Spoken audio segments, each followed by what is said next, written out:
Today I'm working on a 2008 Volkswagen GTI.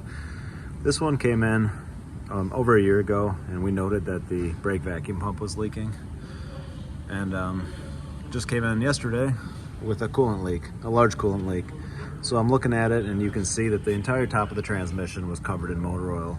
It was, dumping from this vacuum pump, and it damaged the coolant flange, just staying saturated in motor oil, and the heater hoses off the back here of the flange. They go to the firewall, and you can see after being coated in oil for a long time, they're all swollen up, and they were leaking pretty bad.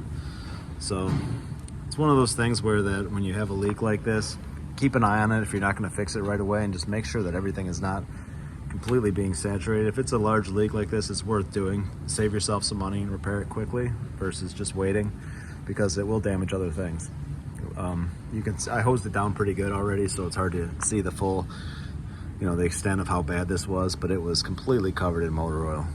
So yeah, something to look out for. I see it on other engines a lot too. A lot of times on the Audis with the 3.2, the brake vacuum pump leaks right onto the low radiator hose and swells that all up, and then those leak, and you see it on a lot of different applications. So if you have a oil leak from a component that's up higher, like valve cover, brake vacuum pump, stuff like that, and it's leaking onto rubber hoses and things like that, it becomes even more crucial to take care of it if it's saturating hoses. So that's all. Thanks for watching.